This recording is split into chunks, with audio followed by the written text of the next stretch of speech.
20. 1, 2. Shot 25. Suns himself. Then lays out and suns himself. Tree of life on his back, Kay. Tattoo? Yes. This fella sounds interesting. I wish I'd been there. Really? Heroes. So where else should...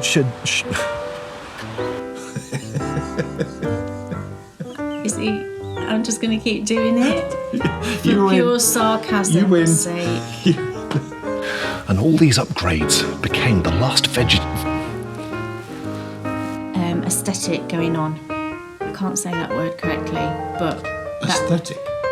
Oh joy, oh rapture. Walked all the way down to my main filming location and forgot the drone. You know what I It's mean? the same with anaesthetic. Which I also can't say. Based meat. Of all the things I did not anticipate talking about in today's episode, is what meat you can taste.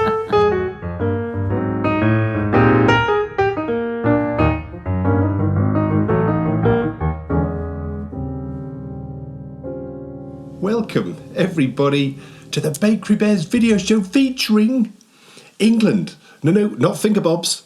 That would be good, though. Oh, yes. That would be good. Oh, well, I got it wrong before. What was the mouse called? Oh, has it not got a name? I don't know if the You mouse did a has got thing. name. You did a thing. You said something when we said Finger bobs. mouse. There you go. Is that his name? I know it's obvious. I'm such an idiot. I think it was Finger Mouse. It is Finger Mouse. You're right. Yes, it's the Bakery Bears video show, and we're back with a brand new episode of England, a castle nation. Exciting. It's very exciting because we're about to say goodbye to the Tudors. Yes. Oh dear. I mean, it's sort of sad in a way, but also I'm quite excited. Because the episodes, I mean, we're preempting things now, but the episodes that come after this, it's very much a sort of forgotten era. Something I don't even know that much about. So I'm researching it hard at the moment, so that's all to come. It's very exciting. Today, though, we go out with an absolute explosion. We do. What's it called after the Tudors? Is there a word for it, like the Tudors? Well, it ends up as the Stuarts. Ah, right. And they are really the Stuarts, as we'll find out in the episode today. Okay. Because Yep, there's a yep, character yep. arrives called Stuart. No, his name isn't Stuart. His surname is Stuart. That's his surname. Yeah. I would love it, though, if his name was Stuart. Stuart. Spelt two different ways. Oh. Stuart the first Oh, name. yeah, with a W. With Ooh, an EW. Now you get interesting. Stuart with an EW. That's the...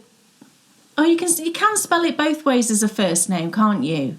With a U or an EW. Right, what I know is, and I don't know about this, and now I'm interested and I want to go find out. In Scotland, in the 16th century, it was S-T-E-W-A-R-T. Yes, A-R-T. In England and France, it was S-T-U-A-R-T. Right, okay. So that's interesting, isn't it? Yeah. Because both of those names now exist in... They do, yeah. As Anyway, first names and surnames. I know. As both. crazy.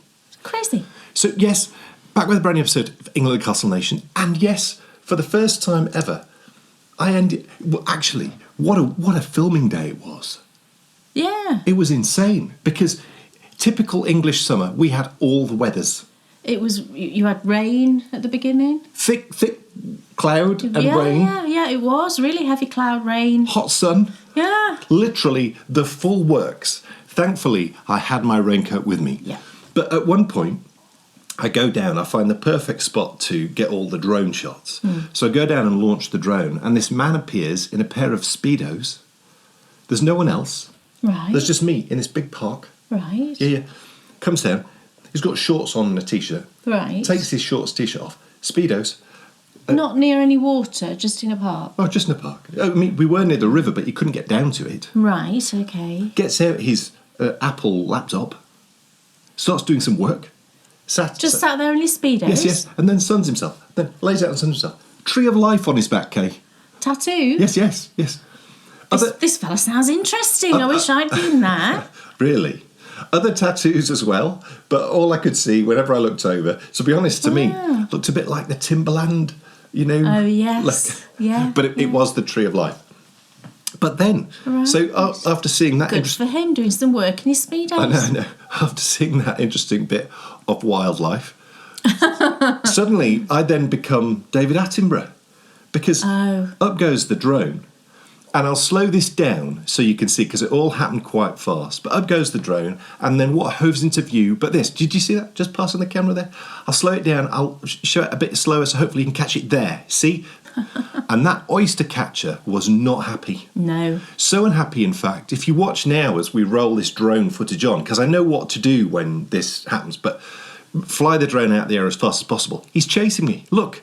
Can you see him there in the background? He's right over the river and he's chasing me away. He was like, what is this strange metal bird in the sky? Furious. He was furious. And to be honest, I was concerned because obviously I want to look after lovely Stuart. Well, you know, he could have attacked it, couldn't he? And he Could. would have injured himself, no doubt. And That's it also as well. Yeah. I'm very conscious of wildlife and all of that whenever I go out and do any filming. So I know what you're supposed to do. Something like this happens, you get out of the area as fast as you can, which is what I did, and went off somewhere else and filmed there because thankfully with the drone I can stay where I am and the drone can go off somewhere else and film. So that's exactly what I did. Stupidly, initially, I thought it was a northern lapwing. And I think that's because I just don't associate oystercatchers with rivers, because you associate them with by the sea. by the sea, yeah. But yeah. anyway. Little water birds, I suppose. Speaking of the sea, Yes. and it was you who spotted this. Did I? Now, we are partial to a bit of Lego. Oh, we have Yes. been, historically. Historically, yeah. But, you know, not so much space these days. space becomes an issue after It 10 years. does. No, it's more than 10 years, because we started when Bryony was a baby. Yeah. Yeah. 18 years. So, so 18 years. After Yeah. 18 years of collecting, you know, space does become an issue. It does. The question is, though, should we make space for the orca? Look at it. Oh, gosh. Look at it. This is amazing. Kay spotted this. Oh, I did. Oh, I mean, it's pulling on my jaws heartstrings, is that? Is it out already? It's now? out, yeah. Oh, gosh. I mean, it might be a brilliant Christmas present for us all to do at Christmas. Yeah, absolutely. I mean, you know, just it's such a great idea. And funny that I say idea because Love it is Jaws. Lego ideas. It's one of those sets. Yeah, where which somebody's submitted an idea, and a brilliant one. What's so cool is to submit an idea like that, you have to build it. So you have to like go to the Lego shop, or you have to beg, borrow, and steal from all your other Lego sets. Yeah. And if you go onto the like Lego cobble ideas, together. if you go onto the Lego ideas website, some of the creations are like they're just. But that's what Lego used to be. You used to just get my a brothers. box. Yeah, you used to just get a box of mixed bricks Yes. and other sort of, you know, their specialist sort of pieces, and Yes. away you went. And My it's brother not Dom. so much of that these days, is it? My brother Dom, who does the music that you'll be hearing later on in England, a Castle Nation, I was really young. I mean, like 3 or 4. And I remember going upstairs into their room. My 2 brothers had the coolest bedroom ever upstairs, sort of like a loft conversion. And he built and he kept it in his room, I think because he didn't want me to get my hands on it and ruin it.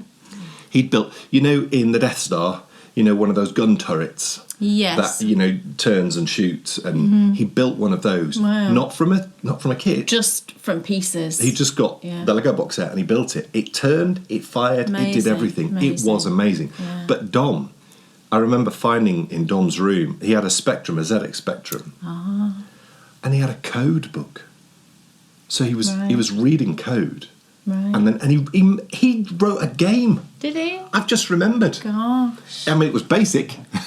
But is this not a much more creative way to grow up than just yeah. staring at your iPad like they do these days? Definitely. It always comes down to how the user is using things, because I'm certain that there will be, in fact I know, that there's coding apps where you can do stuff. You can also get robots fairly cheaply where you write the code and then it goes off and does something. That couldn't interest me less. Exactly. I've got to say. But writing code for a ZX81 would not... It would not interest me. Wouldn't interest me No, either. no. But it is super That is creative not for that type of brain, isn't it? thing. I mean... Yes. Yeah. I think, you know, if you are that kind, you know, computery kind of person, then yeah, definitely. The problem is, because everything is out there and it's already done for us, and there's an app for everything. That's I would you be don't willing need to to bet. do it these days, do you? We've spoken a lot this summer, haven't we, about the importance of boredom.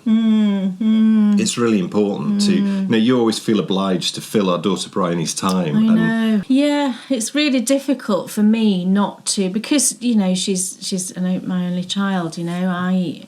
I just find it really difficult not to make sure that she's, okay, and do I need to help her fill her time and all of these sorts of things. But I've had to I really have pulled away and You've completely realised. Let her. You've completely realised that for her to to become an adult, which is what you want, that you've got to do it, because that's the only way. Yeah, that people do. all of this process, everybody out there, a lot of you out there will have gone through it. Yeah. It's difficult, isn't it? And I think if you've got other siblings in the house, it's not maybe quite so tricky, because they kind of keep each other occupied, don't they? To a degree. They do, but when we spoke about boredom, both of us agreed that it was in our bored states that we did some of our best It's stuff. absolutely a good thing to be bored, because then you've got to think of something to do, haven't you? And you tend to hone in on the thing that you really like. And she has absolutely been filling her time with all sorts of things. So, it's been brilliant. And for you, of course, it was drawing dresses, wasn't it? I went through a phase, because during summer holidays, I used to go to the library. We had a library just up from where I lived. I used to walk up to the library, probably 2-3 times a week. And I used to read all of the Sweet Valley High books. Oh my goodness, I went through all of those. But then I also went through a phase of drawing vintage dresses, and I found this range of books, and there were 20s, 30s, 40s, and I used to take them out of the library and I used to just draw them. Never went anywhere, I never did that, never progressed to anything other than that, but I've always enjoyed sort of drawing a little bit. When I think about your design process now, and also when I think about your book that you keep for your socks and all of that, there is an element of sort of I guess. drawing in there, and also as well through the years with some of the patterns you've done there, so it has led to something. Yeah, I'm sure that it's all sort of brought you to this point that you're at now. And I did art. I didn't do art A level. I did an art O level, I think. Yeah, I seem to remember. Yeah, such an insulting name. O level. Ordinary level. Well, I was the last year that did O levels. It changed to GCSEs the year after, so I did my O levels in 1989. And then it changed the next year to GCSEs. So, I've got O-levels. General Certificate of Secondary Education. I am that Both old. are a bit sort of grey. Well, there was O-levels and there was CSEs, wasn't it? Yeah. O-levels and CSEs. And if you weren't quite of the ability to do O-levels, you did CSEs. And that was really not... It was kind of frowned upon. Kids would rib other kids if they were doing CSEs. It was that kind of a thing. Look... Exciting episode in store because, brand new cast on from me, and it's a jumper. Oh, yes. What's my new jumper cast on? We're going to find out later on the show. Got a lot to say about the yarn to and find everything. out about all of that, I have to ask, Kay Jones, what's on your needles? Right, so first thing on my needles is a new cast on. I mentioned this pair, it's a pair of socks. I mentioned this pair of socks on the last show, saying that a particular yarn that I just dyed up wanted me to design something with it, and this design came out of it. And I don't know, I at first I wanted to cast it on straight away, but then I got ill. I've had COVID this last 2 weeks, and that kind of put paid to my knitting for quite a few days. But when I came out of the fog of COVID, I really wanted to do this, and so I cast it on. And I used the yarn that I dyed up last time. So can you remember, I've got 2 skeins of it. I'm knitting with one, and then this is the one you saw me dye up. So this is one of the yarns that was for the last book, which was the Christmas holiday, if you remember, and it was this speckledy one, the beautiful pastel-y speckledy one. And I think I said at the last episode as well, I was going to dye up a couple of minis using some of the colours from the skein. And I did that. And these are the 2 minis actually that I dyed up. And if you can they're neon, so if I hold them back here, it probably looks better. But this pink one is actually the red. It's the jacquard fluorescent, I think it's called fluorescent red, isn't it? This is the red, just with a tiny bit of it. And then this is the brilliant Kelly green. And I think they came out really pretty. That pink is just absolutely lovely. I'd love a full skein of that. But I think I've decided to go with the green. So this pair of socks, right, I've kind of had this design in my head for years, and I've just never been able to quite get there with it. And I thought it was unachievable. I just thought it's just not possible to come up with a design that fits the criteria that I had. And the criteria that I had was I wanted it to be that magical 4-stitch 4-row repeat, because I've designed socks like that in the past, and they fit all sizes. They just zoom along. It's got like such a fabulous rhythm to it. And what I wanted was like a really delicate, tiny lace pattern that fit within that criteria. And I've tried several times and just not been able to quite get there. And I just thought it's not possible. But just because of it's possible, but the problems I had before was like the placement of the yarn overs, for example. I didn't ever want a yarn over at the beginning or you know, where it sort of causes a bit of awkwardness to knit it. But this particular day that I sat down and just thought, I'm just going to have a go at charting this. And I just came up with something. And when I charted it, I thought, I'm not sure what that's going to look like. I don't know if it's going to look like anything or if it's going to work. And then I knit a little swatch, and as I was knitting it, I was like, do you know what? I think this is all right. And then I knit a bit more, and I'm like, this is absolutely more than all right. It's really lovely. That sort of happened at the same time that this yarn appeared, and this yarn is just perfect for it, because what I wanted as well was to be able to use a speckled yarn, which is again a difficult thing when it's lace, because depending on the lace pattern, the speckles can just disguise everything that's going on, and it's sort of a waste of time having a speckled yarn, because you just can't see the lace pattern. But this really works, and the reason it works is because the pattern is quite condensed and concentrated, so you don't notice, the speckles don't interfere with it as much as they do with a more kind of open lace. So I will stop waffling and I'll show you the sock. So here is the leg. I've just completed the leg of the sock. Now, the thing with this pattern is it looks beautiful in two different ways. And it's just gorgeous, actually. Yeah, I'll explain what I mean. So just like this, when it's on the needles, I think it looks absolutely lovely. But when it's going to be on your foot and stretched out, you kind of see how the pattern is formed. So if I just stretch it out on my hand, can you see it looks different? So when that's going to be on your leg and your foot, it's going to stretch out a little bit and just be so beautiful. But when you're knitting it, it looks equally as beautiful. And also I noticed the other day when I was just sort of slipping it onto a blocker, and I'll do that actually, is the inside of the fabric is so pretty, but the inside is also super lovely.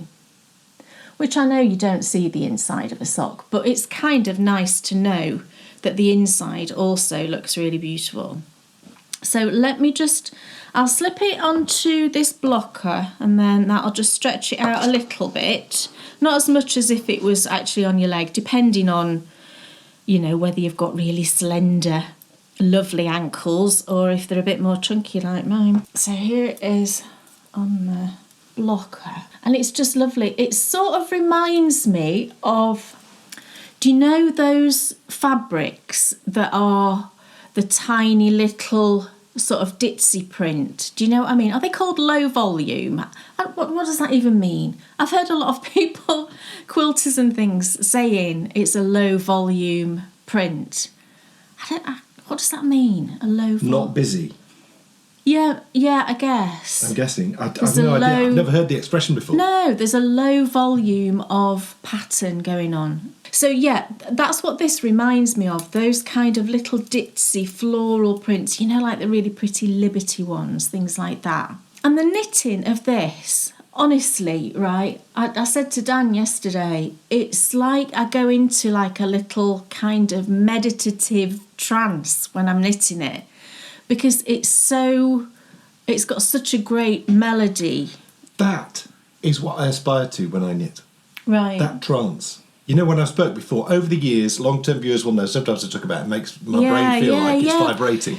Yeah, well, this definitely for me does that. And I'm kind of like, you know, once you get the stitch pattern down, I still sort of check what row I'm on before I knit it. But once I see which row it is, I'm like, yeah, I know what I'm doing, and away I go.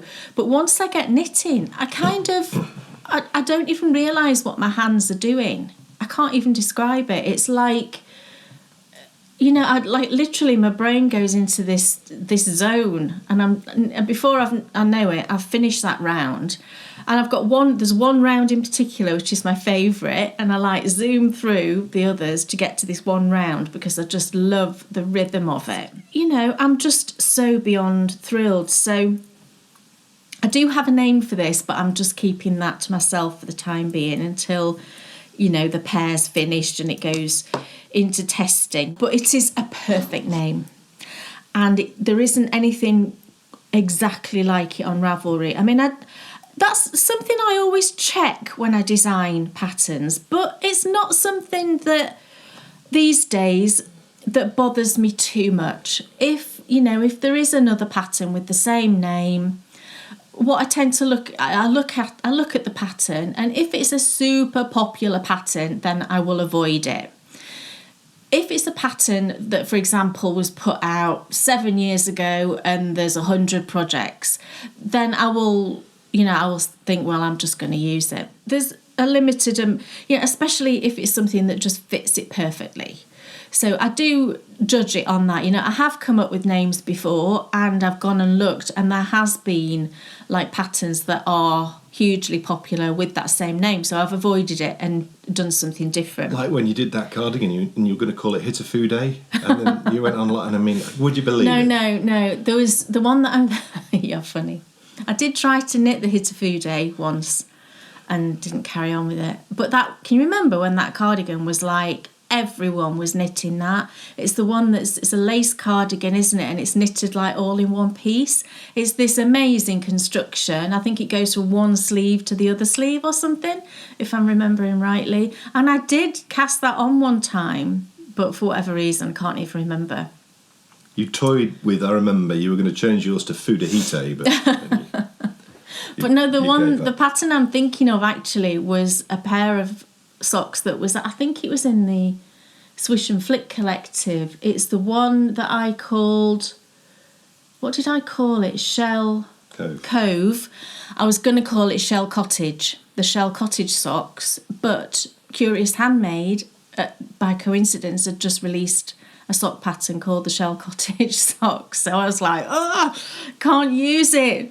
You know, it's just a genuine one of those things where we'd come up with the same name. So I changed it. So under that circumstance, I wouldn't use the same name.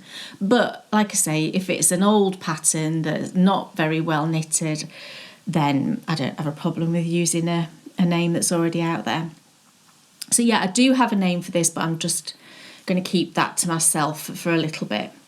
So it's just lovely. So I've wound up the green for the heel. I'm only going to use it for the heel because I don't want that colour to overpower the sock. Then the rest of the sock will just be in this lovely speckled, and it's just been perfect. And the speckles don't interfere with the lace at all. You can clearly see the lace, and because it's a concentrated lace, I think that's why. And the other thing that's brilliant is that it's a lace, but it's got an element of ribbing in it. So you get in the stretch of the lace, but then that ribbing element sort of sucks it back in. You can probably tell with the way that it's sitting on the needle here, quite straight to the rib, but then it does stretch out really lovely. So it will be a really accommodating pattern, for different sizes of feet as well, I think. So yeah, I'm just absolutely loving it, and I'm just thrilled that I've managed to achieve this, having for years just thought, oh God, it's just not possible. That's exciting. That type of a pattern is not possible. Well, it is, and here it is. So yeah, I will keep you posted on that. I'm going to carry on working on it, and as soon as I get to a point where I've finished the first sock, and I'm on with the second sock, I will get the pattern written, and then I'll look to get some testers. So I'll just keep you posted on it. So once it goes into testing, I'll tell you what the name is. It's a beautiful sock. I'm absolutely thrilled, and I will keep you posted on its progress. Dan Jones, Yes. What's on your needles?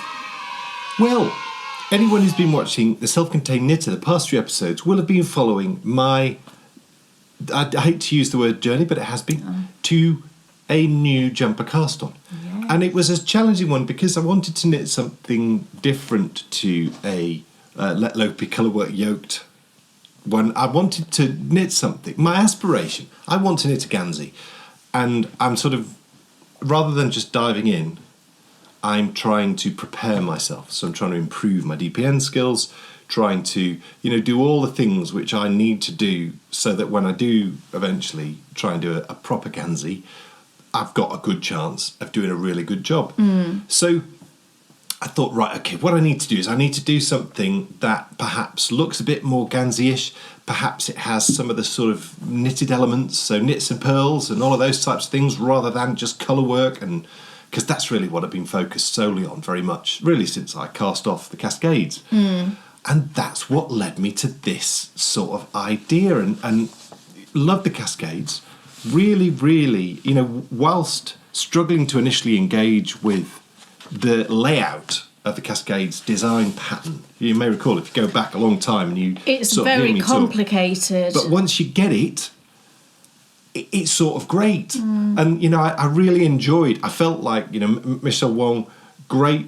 I felt pushed, and I felt like the whole I would have stage- been pushed. Yeah. So you did a brilliant job with that. I felt like the whole way through that there was enough support there, especially with having Kay there too. And so it makes sense that I'd do another Michelle Wong pattern. So I said to Kay, because Kay's a genius at finding patterns, could you find me something wonderful? And she did. So yeah, I found this pattern. It's called the Albion, and it's described as a modern Guernsey pullover. So it just uses knits and pearls in like a sort of chevron-y thing. It uses a yarn.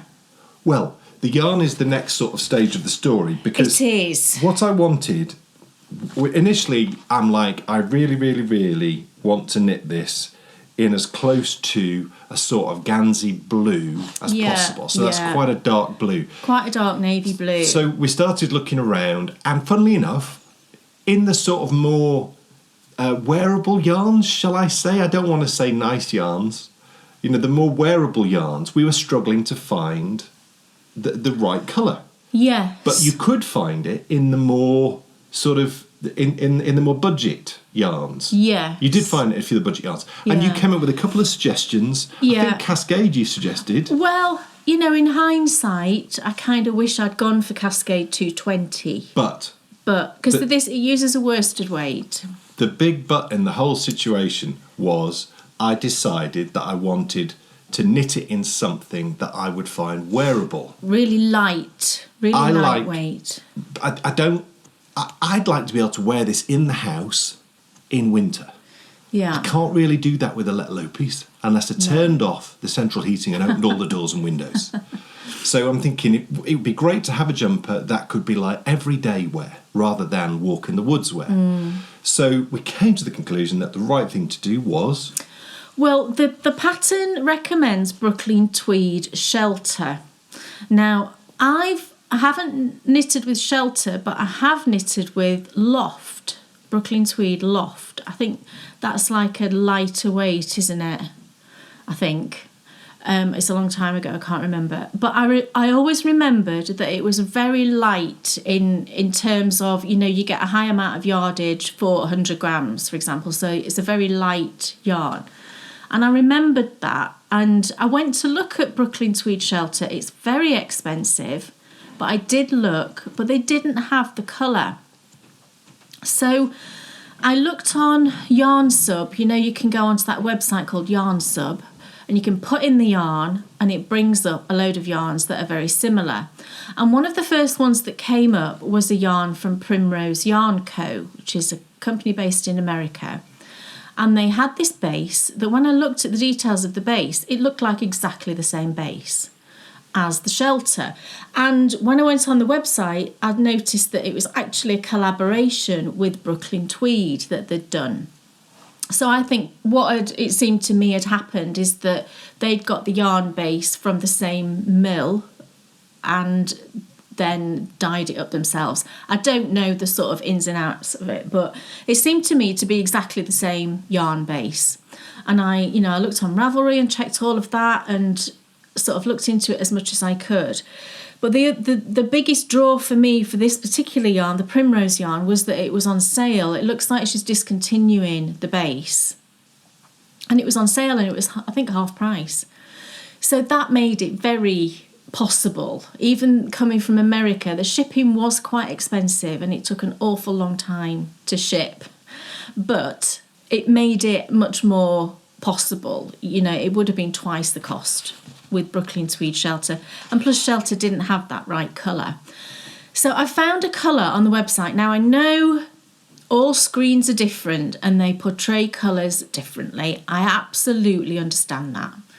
But I looked at this particular colour on several different devices and it all portrayed the same shade. It was a nice deep, what looked like a fairly navy blue. It's also called Dark Room. It was called Dark Room. So I thought, right, okay, I think I'm safe to order this. So I ordered it and it did take a while to come because it was on pre-order. I think the pre-order took a couple of weeks and then the shipping actually took longer than that. I think altogether it took about 5 weeks to arrive. But anyway, arrive it did. And I opened up the package and I took the yarn out and I'm like, that is not the same colour. And what you did, which I thought was genius, was you went onto Ravelry, you looked at all people who'd stashed it, yeah, and all their colours looked like this colour. Yes, and I didn't do that before I purchased the yarn. No. And I should have really done that, but I was trusting that I checked the colour of the yarn on loads. I looked on every device we've got in the house, to see how it looked, and I just thought, surely I'll be okay. Had I looked on Ravelry and seen people stashing it, it does look like the colour that we've got. And if I'd seen that, I wouldn't have ordered it because, a lot of the thing that we wanted was that I wanted this Gansey blue for him. And so I feel like I've sort of failed a bit in that. However... Yeah, me too. Yeah. So, I thought, what are we going to do with this yarn? What are we going to do with this yarn? Now, I did look into returning it, but unfortunately on their website it says that if it's on sale, then you can't return the item. So I don't think I'd have returned it anyway. I couldn't return it. I don't think we would have returned it because at the end of the day, it's a lovely colour. Well, you said to me, do I want to knit with it? And I said yes. Yeah. I showed it to him and I said, what do you think of this colour? And I said, it's going to look good on you. It's a good colour for you. Do you want to go ahead and knit it? And then, the next jumper, I will find that elusive navy blue. Now, I know that people will probably say to me that there is specific yarn that's produced that people use to knit Ganseys in this country. And I'll use that when I knit a Gansey. Yeah, it's a very particular yarn. And I can't remember the name of the company now. And I did look at that.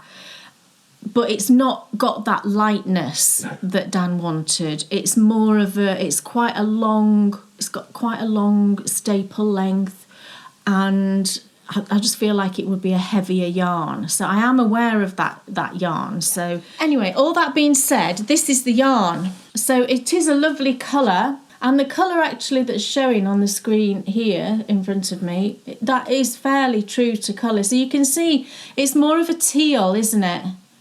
It's a teal blue with quite a bit of greening, I would say, rather than a navy, which is, to me, what it looked like on screen. But it's lovely. It's a lovely colour. So yeah, it's Primrose Yarn Co. with Brooklyn Tweed, it says on the label. You can see there. There's a nice bit of bounce in the yarn, which is good.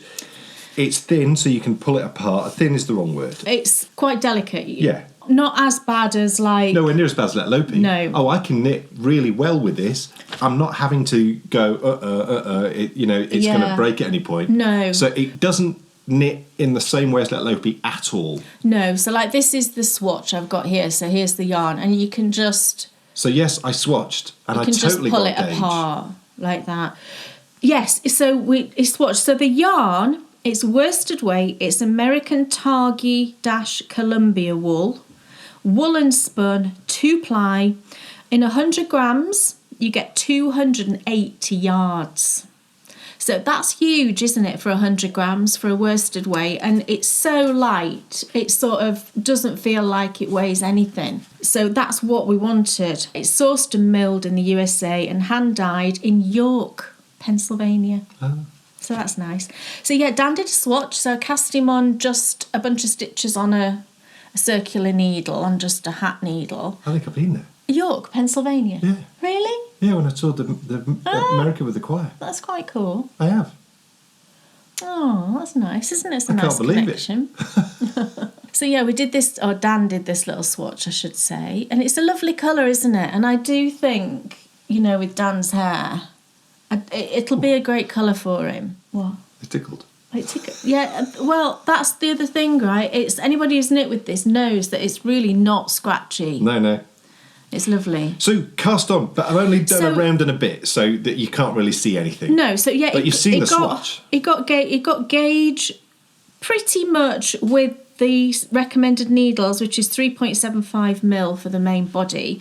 I think the gauge is 20.5 stitches per 4 inches, and Dan was getting like 20 stitches, so it's fine.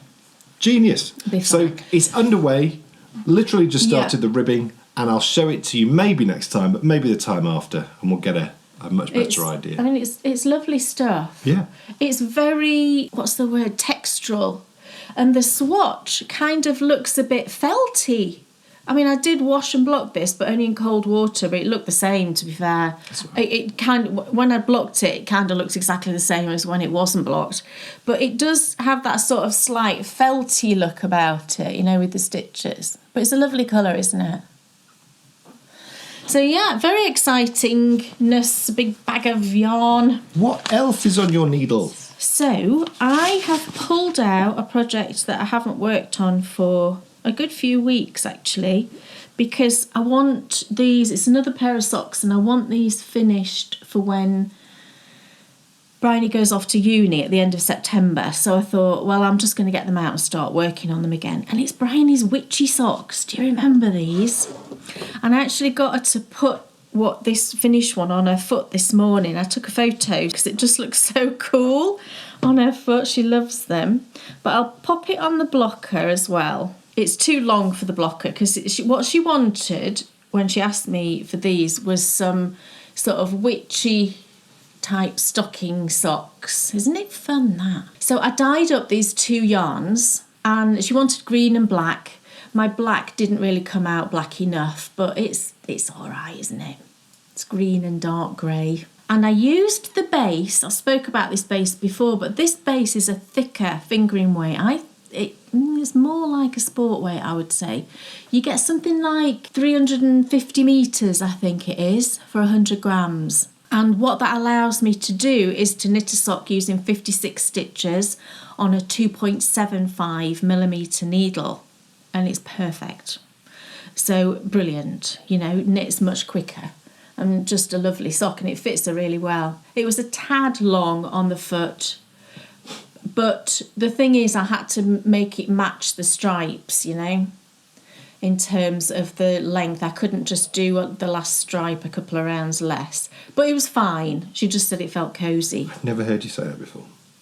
What did I say? It was a tad long on the foot. I'm sure I've said tad before. That's very public school. Really? That is why we're married. Oh, that's why we're married, everybody, because I said a tad long. Do you believe that? We believe it. No. That's one of the many millions of tiny little things that you do every day. So, yeah, that was the sock I'd finished, and I had that finished the last time I showed you, but it's worth looking at again, isn't it? It's just so fun. And she said when she put it on this morning, she was like laughing, going, "This is fabulous. I can't wait to wear these on Halloween. I suspect it might be a pair of socks that she just pulls out at Halloween every year, but that's totally fine. We should all isn't it? have socks that we just pull out at Halloween. We should. Everybody should knit a pair of long socks to wear on Halloween. In Because aren't fact, they fun? There should be an event to celebrate socks at Halloween, and we should call it Sockoween. Oh, there already is. Yes. We just invented something that's already invented. And I've got the second sock, look, almost to the bottom of the leg. So I've just got... In fact, I think I have finished the leg. I've got one round to do, and then the leg will be finished. And then I can just go on and finish the sock. I've been using this as my bedtime knitting, actually, and it's been perfect. I get a couple of stripes done every night, watching lovely Jack Bauer do his stuff. So it's knitting up quite quickly, really. And just lovely. This base has got some cashmere in it. I think it's 80-10-10, I think it is. So it's 10% cashmere. So I've said to Bryony that she's not to put these in the washer when she goes off to uni, because I think they'll be fine. But I don't want to risk it with that 10% cashmere. But because it'll be an easy thing for her to remember, won't it? She'll only have one pair of socks that looks like this. And I'm sure she'll remember not to put them in the washer. And if she forgets, I don't think it'll be a disaster. But yeah, I'll just say to her, look, just make that a pair that you just bring home with you and I'll wash for you. And that, you know, I'm really enjoying just getting this second one knit up. And I'm using Magic Loop. Lovely. This whole 2.75mm 56 stitch business is just fantastic. I knit a shorty pair of socks earlier this year using this same base in pink, a pink one. Do you remember? I knit some prairie socks, and they're just zoomed off. You know, if you need a quick pair of socks, then using a slightly thicker base, because it doesn't feel significantly different to a normal pair of fingering weight socks. You were it's not thrilled like when you...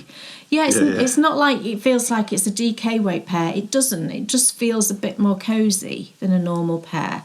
So I bought that base to dye on from the supplier that I use, which is Yarn Undyed in this country, but they ship everywhere and you can buy really small quantities. But I know that certain dyers do dye on this base, because I bought a skein. I bought two skeins actually from 3 by the Sea, and I bought them in her like end of, I can't remember what it was called, but it was like selling off samples that she'd done, and two of the ones I got were in this thicker base. So yeah, and that's what just watch out for. That's what turned you onto it, wasn't it? It was, yeah, it was, and it was a brilliant thing. So what else have you got on the go, Mr. Jones? Oh, it sounds like a doctor's appointment. It does a little bit, doesn't it? Oh. Well, the hairdressers. It's the heartleaf birch hat. Oh, that's I tricky to say. Yeah, it is. It is. Heartleaf birch hat. Yeah, I'm sure that's what it is. It is that. Yeah. I couldn't remember the name. Heartleaf is all one word, I think. It is. And I just couldn't remember the name, and I wrote it down on here because it doesn't. You're writing. Look at Dan's writing. No, you can't show it. I can't. Well, no, it's a free pattern.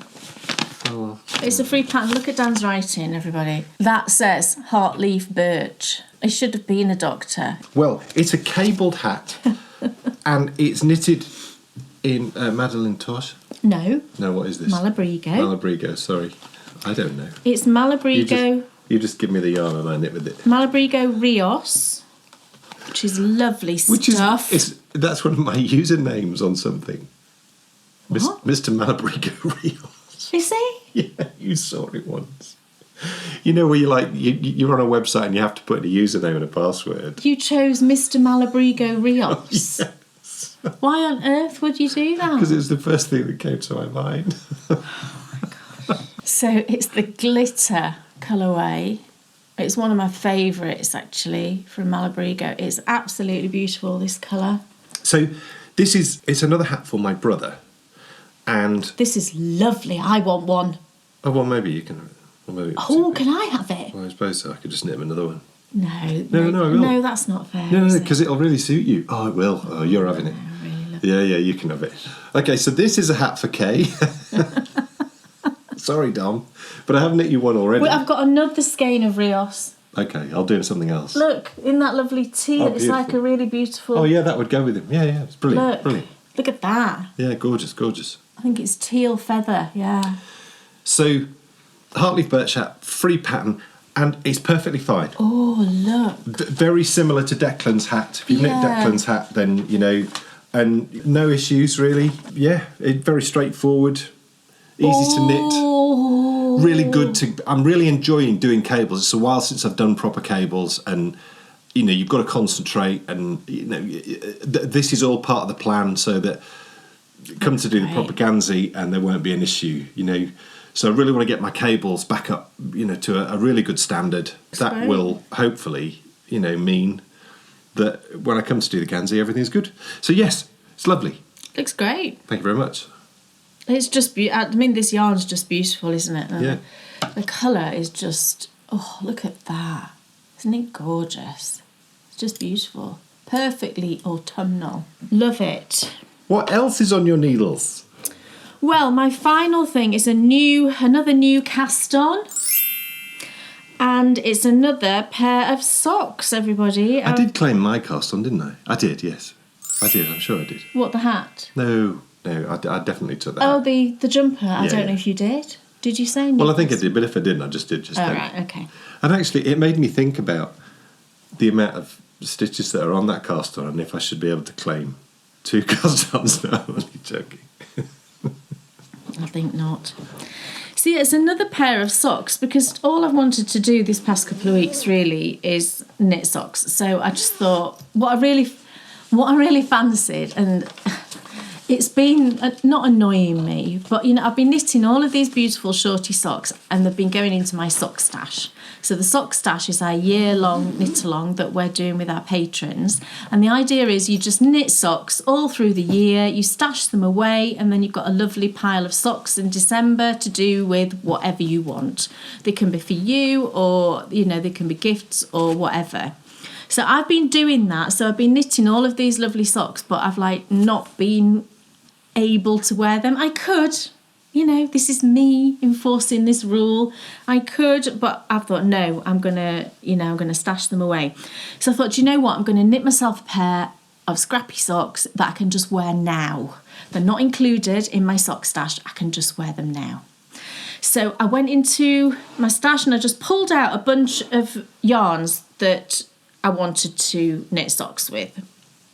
I didn't really have a theme as such, but I'd got kind of vaguely Halloween in my head. But it turns out that it looks more like a Halloween sock that maybe Barbie would wear. So here's the first one. I finished the first one. Oh, isn't it fun? I just chose sort of purples and greens and oranges and pink and just all those fun colours. And I've just knit a really short pair. I did some maths to work out what width of stripe to give me a short leg, and I just did 9 rounds per stripe, and that gave me the right length of foot. So I did 12 rounds cuff. This is the pink that, oh, that's blowing out, isn't it? That's better. The cuff here is the pink that I dyed that I showed you before, and then I've got a couple of yarns in here that well, there's only really one that I vastly disapprove of the way it's knit up. I'll talk about that in a second. So yeah, I did 2 stripes, so it's just an 18 round leg, and then I put in my butterfly heel, which is a mock short row heel, really love, and then just down the foot, and then I did my umbrella toe. And then the second sock, which is here, I'm doing it the other way around, so I'm starting with the green. So I'm doing it opposite. So I'm going, you know, from here up to there. So the toe will be in the pink. And I've got the leg done. And, you know, I just need to now put in the heel and then carry on. So I'm using double points. As you can see, that was the other thing. I really wanted to use double points. So I'm using my favourite Knit Picks Sunstruck, which are these natural coloured birch needles. And I just love them. They're my absolute favourite. Double points, I've got to say. They're just perfect for me. And yeah, I'm just working my way down that one. But the yarn I really don't like, you can probably tell. Do you see this nastiness here? Can you see this pooling it's doing? So if you follow, so it's the one that comes after the green stripe here. You can see it's sort of orange and green here, and then it starts to change here. When you look on the other side, can you see the orange pool here, and then it goes into this sort of purple speckle? Oh, that's just not. Oh, it's not good. That is it. So, I mean, some people will say, "Oh, it's fine, whatever," But I'll tell you the reason. I'll show you it in the ball. It was a mini skein, but you can see here. Look at the pooling that it's doing. And then around the other side. Now, the reason that I don't like pooling like this is because I just don't think you see the beauty of a yarn, right? And the colours. Because they're all separated off like that, I just don't think you see it in its best. Because when you see it in the mini, look at the mini. Is that not beautiful? It's just gorgeous. This is a mini from Somerset Yarns. And the colourway is Oompa Loompa. And it's just beautiful, isn't it? And then I come to knit it in and it looks like that. And I was like, oh. When I saw what it was doing, I thought, right, well, I could stop and rip it back and put in another one. But I didn't, because I think, it is good to just show these yarns sometimes, that, we show all the beautiful yarns, don't we? So the fact that it's just one, it doesn't ruin the sock, and it doesn't ruin the sock. No, because it's sort of largely on that side and largely on that side, the two different colours. I don't think it ruins the sock. No. This one at the top here is also Somerset Yarns. This is Jungle, but this one I think is more acceptable. But it's funny, isn't it? Because I knit those socks with Somerset Yarns. I absolutely loved the Belle colourway. Do you know the ones that had that sort of little micro stripe with the bright yellow socks? I absolutely loved those. And then I get this one and I think, oh, if I had a full skein of that and it was doing that with a full skein, I would rip it out. There is absolutely no way I would knit a full pair of socks with it swirling and doing that awful pool. I know it's an individual thing, and I know a lot of people don't mind it, and I know a lot of people really enjoy it. Each to their own. But the main reason I don't like it is because I think it ruins the colours.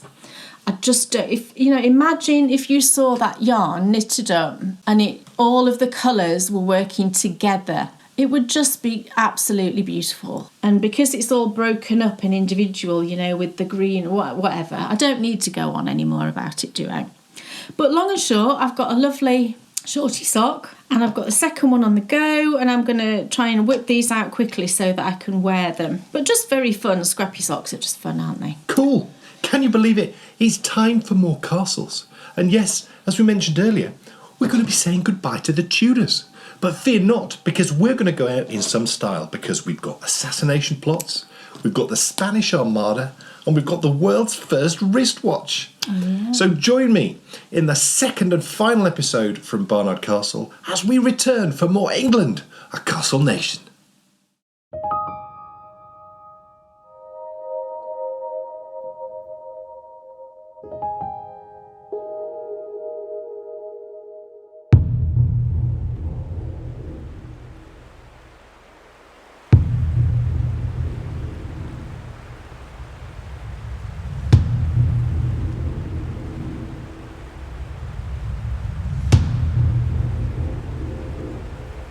Have you ever thought how the world we live in today came to be?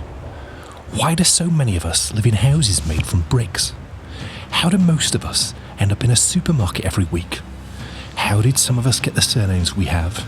And why even do many modern day jobs exist?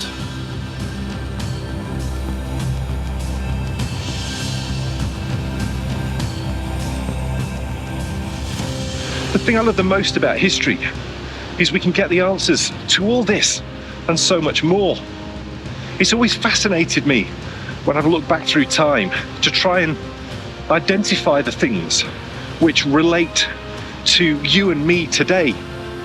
And in this series, that's what we're going to do. We're going to try and marry the ancient with the modern. We're going to take a look at the end of the ancient world, a world that our ancestors knew so well. And we're going to tell the story of how it all started to change and become the modern world that you and I live in today.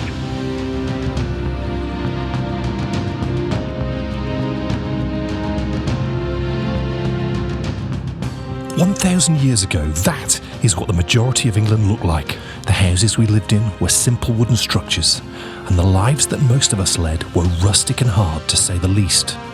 But a change was on the horizon.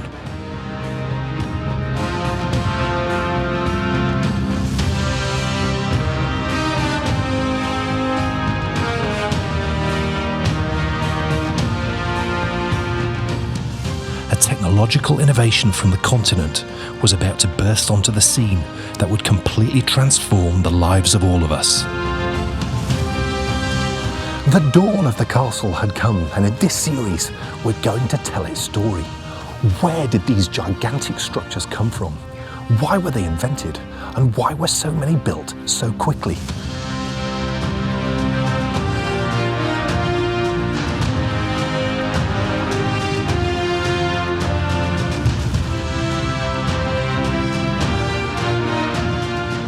And then it gets really interesting, because how did this medieval structure, reminiscent of the buildings of ancient Rome, come to inspire completely the towns and cities of England, from the houses we live in to the shops we buy from?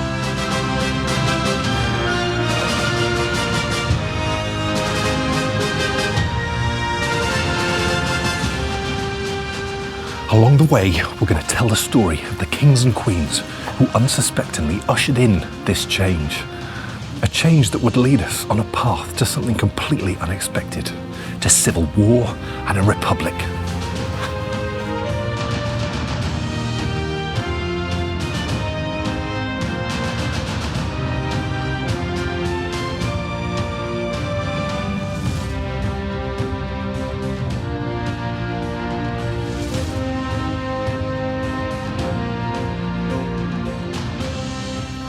This is a truly epic tale that I can't wait to tell you. Welcome to England, a castle nation.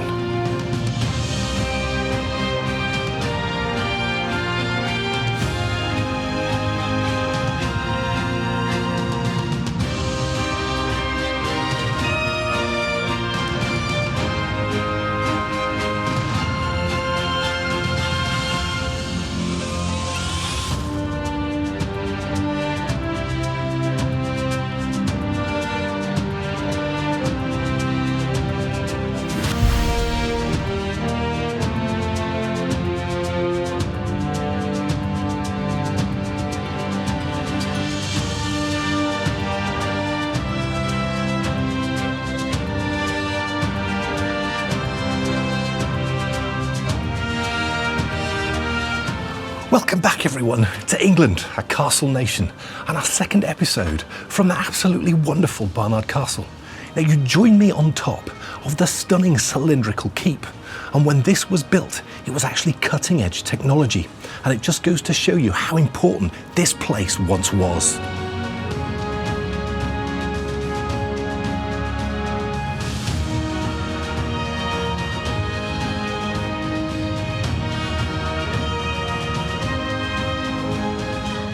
Now in our first episode from Barnard Castle, we discovered how it was built by the Balliol family.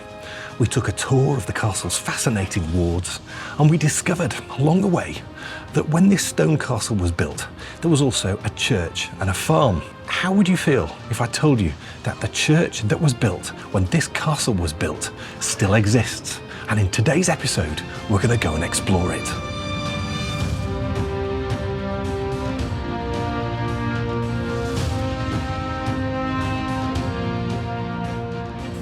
It may have had a number of upgrades since Bernard Balliol himself broke ground on this church in 1130 AD, but if you still know where to look, you can find little remnants of that first church, and later on in the show, that's exactly what we're going to be doing.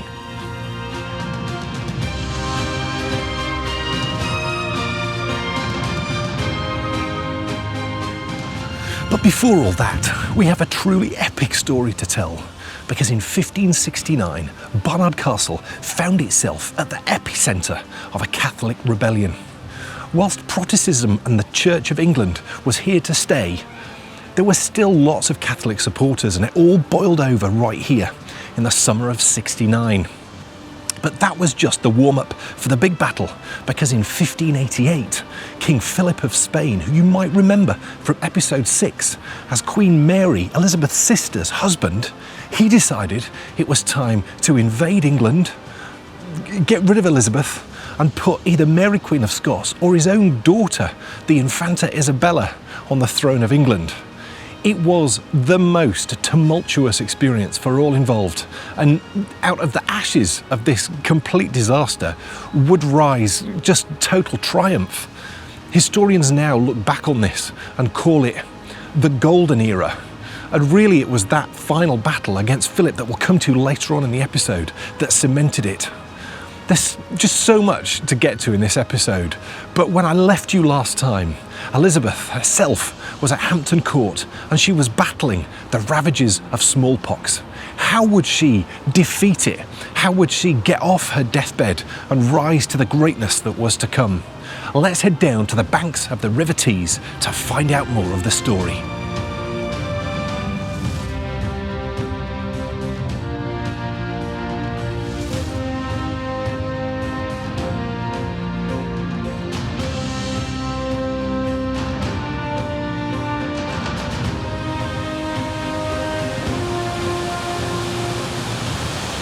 Welcome everyone to the banks of the River Tees.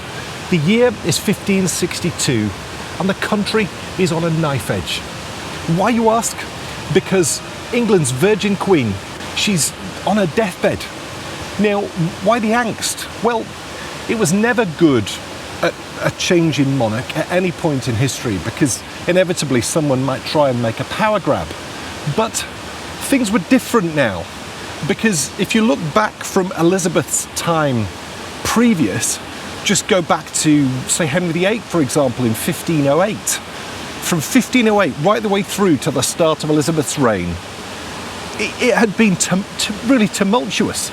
There'd been wars, there'd been civil wars, there'd been lots of unease, and it wasn't stable at all. For the last 4 years, though, things have started to change. There's been relative peace, there's been stable government, there's been an investment in education.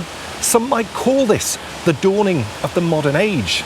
But then as fast as all this had arrived, it could suddenly be taken away, because far away from here, in her palace at Hampton Court, the Queen was fighting for her life.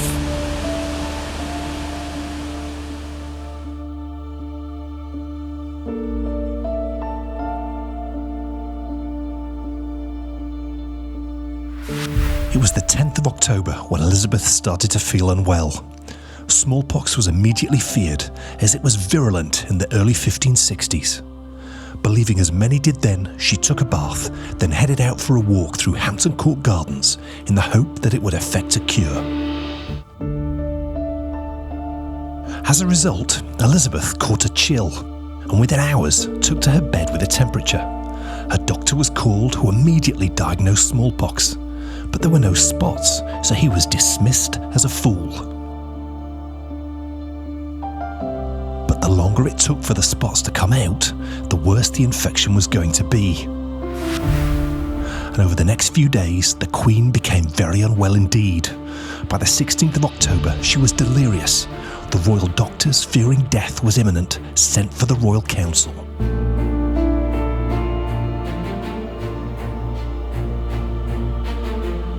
With no heir apparent, confusion reigned, so the Queen's personal physician tried something developed in the Middle East. He wrapped the Queen in a red flannel, laid her by the fire, and gave her a potion of his own devising.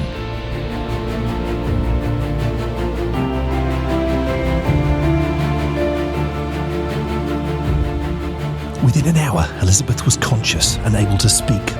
When asked who should succeed her, she answered Lord Robert Dudley should be made Lord Protector.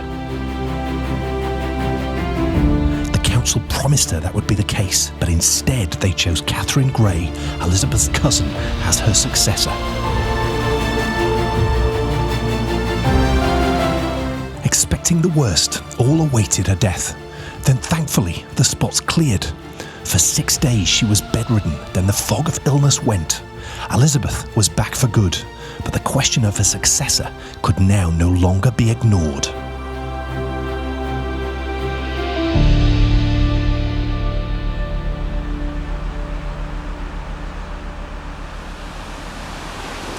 You can't really imagine the stress that everybody was under, because all everybody wanted, from the Queen to the people to the councillors who were forced into this decision, was a blood heir.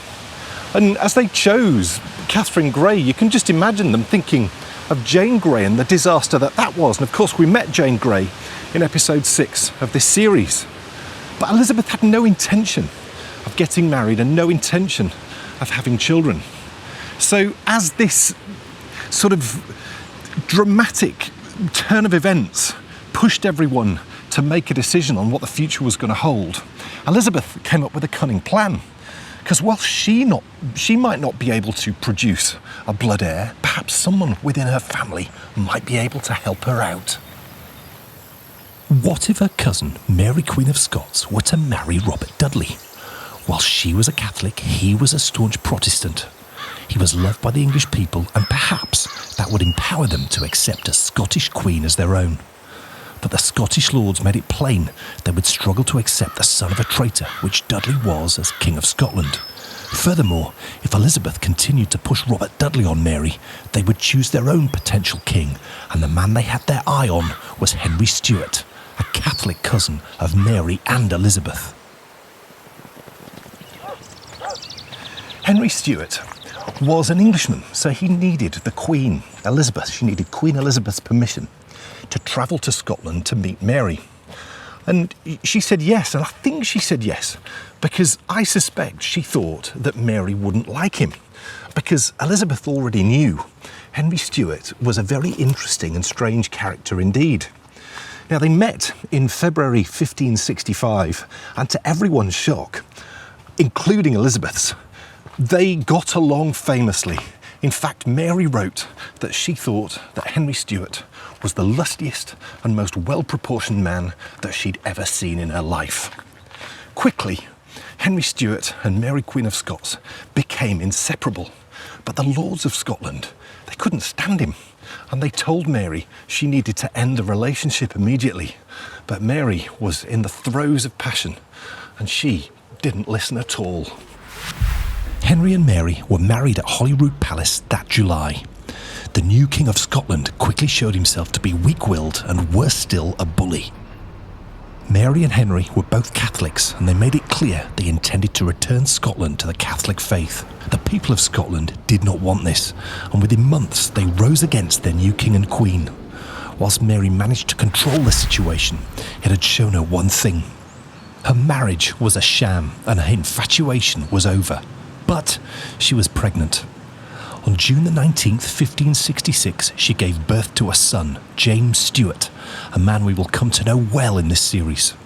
The final straw in the marriage of Henry and Mary was when he failed to attend his own son's christening.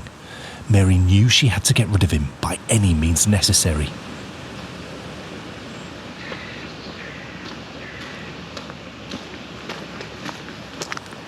The problem was, Mary couldn't divorce Henry, because if she did, that would put into question the legitimacy of her baby son, Prince James. And with his birth, the succession had all but been settled.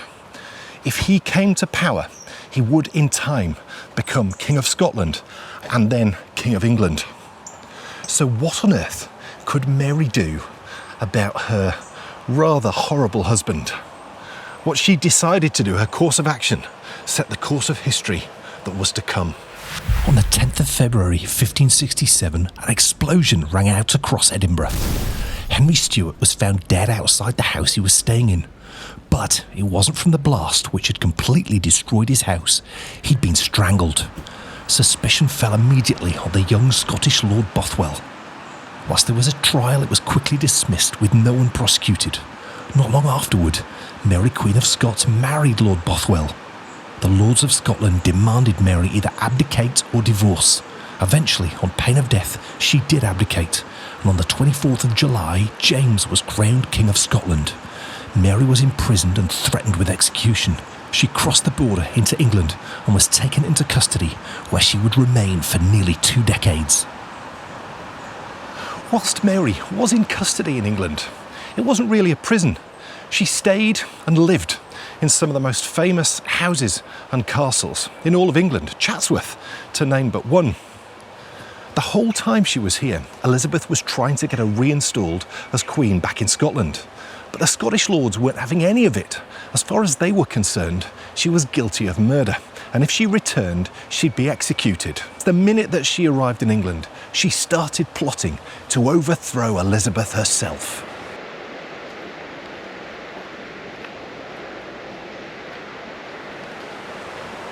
It didn't take much to spark a rebellion in the north. This had, after all, been the hotbed of monastic activity up until the dissolution of the monasteries. Mary, Queen of Scots, present here in the north of England, sparked the rebellion that was to come, and it became known as the Rising of the North. It was led by a man called Charles Neville, who lived at a castle not too far from here at all. If you recognise that name, it's because he was from the same family that owned Middleham Castle, and incidentally as well, his mother had actually been brought up at Helmsley Castle. He raised a force of 5,000 men, and he descended on Durham, a huge city just up the road from here, and he took it. The next port of call was Barnard Castle, and with 5,000 men en route, you would have thought that Barnard Castle would literally just roll over and surrender immediately. But what the rebels didn't count for was a man called Sir George Bowes. Sir George was 42 at the time, and after a fairly uneventful military career, he'd retired to his home nearby. As the rebellion took hold, Sir George got wind of the situation quickly. In his retirement, he was employed as steward of Barnard Castle. When the rebels took Durham, he left his home, and he mustered his garrison of 700 men and immediately barricaded himself in the castle. 5,000 rebels arrived, and for 11 days, Sir George and his men held strong. But the sheer volume of men attacking was too much. While a vast royal army was en route to assist, as the water ran out, Sir George realised the game was up. Rather than see his garrison massacred, he successfully negotiated a surrender. It was an absolutely genius move. Why, you ask? Because Sir George and his band of merry men had held up the rebellious army for nearly 11 days. And when you bear in mind there was only about 700 of them, and they were battling against cannon fire, it really was a Herculean task. Whilst it took Barnard Castle quite a long time to recover from the ordeal, Sir George and his men were hailed as absolute heroes. And 11 years later, when Sir George died, where else could he possibly have been buried than right here in Barnard Castle, just up at the church in the heart of the town. Let's go take a look at it.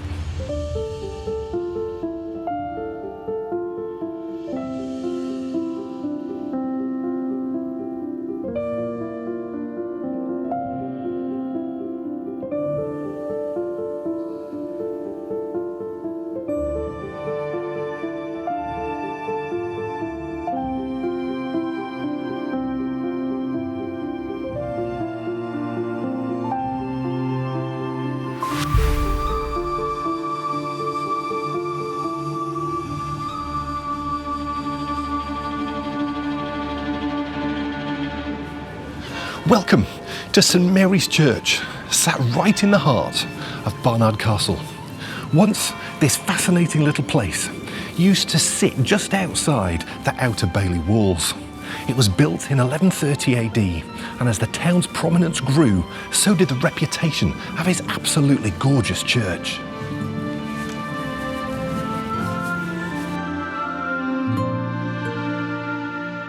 What really helped the growth of the town and the church was that it sat on a crossroads of two ancient roads, one heading north-south and the other heading east-west.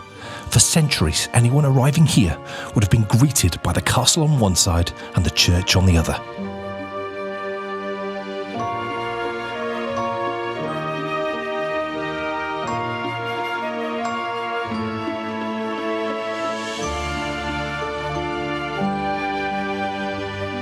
When Bernard Balliol built his first church here at Barnard Castle, it was really quite small. There was a nave and there was a choir at its head. And over the years, it's just been added to, and Whilst it is quite hard to see those first buildings, they are in fact still there, and we'll walk through them when we get inside the church later. All that's happened is those first buildings have just been added to over the next 900 years.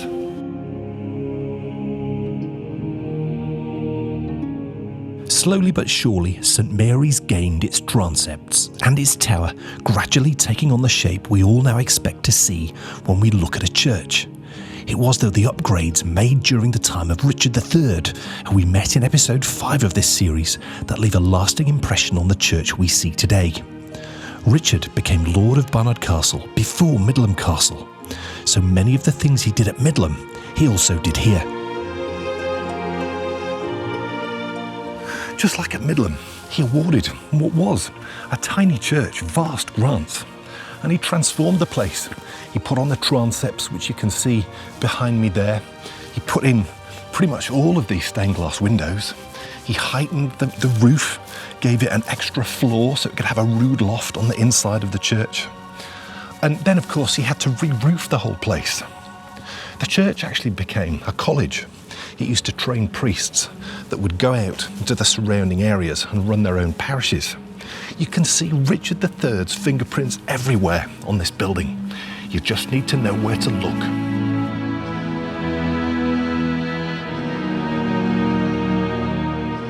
Like this effigy of a boar, and you can find these all over Barnard Castle. This was the badge of Richard III, and it would have been put here when his upgrades were completed about 1485 AD. It's likely he chose this as prior to becoming king, he was known as Richard of York, and the Latin name for York is Ebor.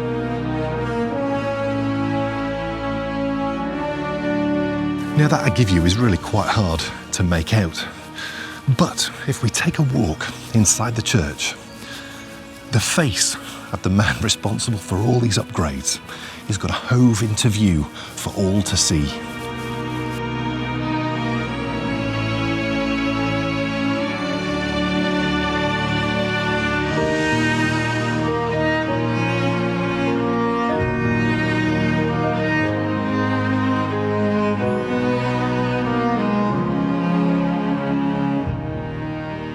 As we make our way through the original nave, built by Bernard Balliol 900 years ago, our eyes are drawn upward by the wonderful stained glass windows, each installed by Richard 350 years later. As we marvel at the height and beauty of this spectacular church, whose face should hove into view as we pass from the nave into the choir, but the man who paid for this himself, yes, it's Richard. At the time, he was right-hand man of his brother King Edward IV, and ever the loyal subject, here is the face of the king.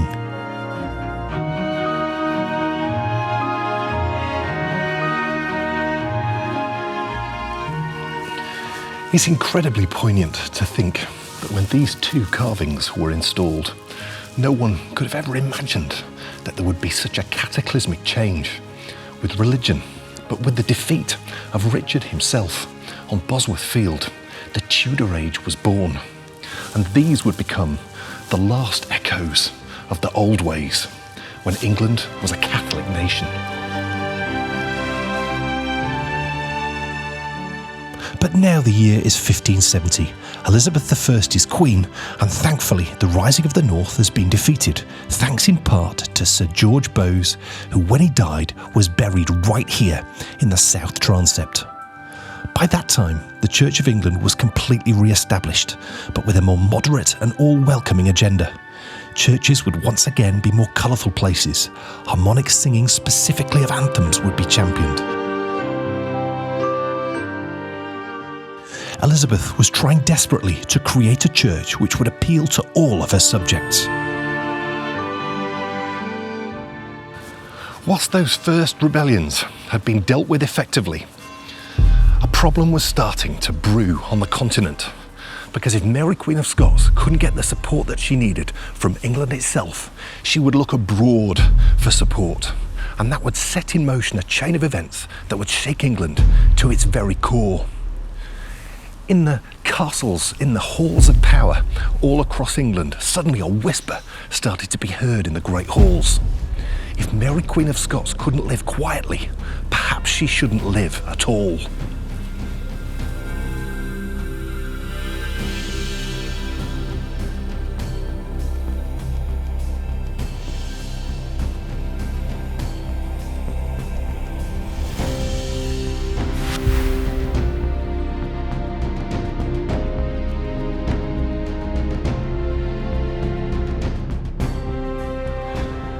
Elizabeth was careering towards a decision that would take England into a battle with the Spanish Armada. But more than that, this was seen as a battle between Protestantism and the new Church of England and Catholicism. Who will win? We'll find out in part 2. So for now, thank you so much for watching, and I'll see you later on in the show for more England, a castle nation.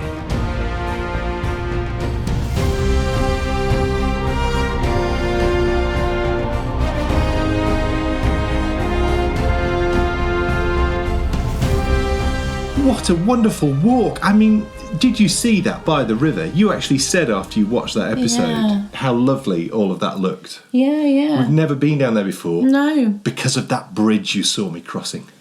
We Did you did see the walk down bridge? there once, and you took a few steps out and you weren't very happy about it. So you came back again. I don't know if you noticed, but as I was walking across that bridge, I was actually having to duck because it's not tall enough for me to get through. If I wasn't walking and rising as I walked, I'd probably be able to get through it. But inevitably, you do rise as you walk, don't you? Yeah. And I would clamp my head on it.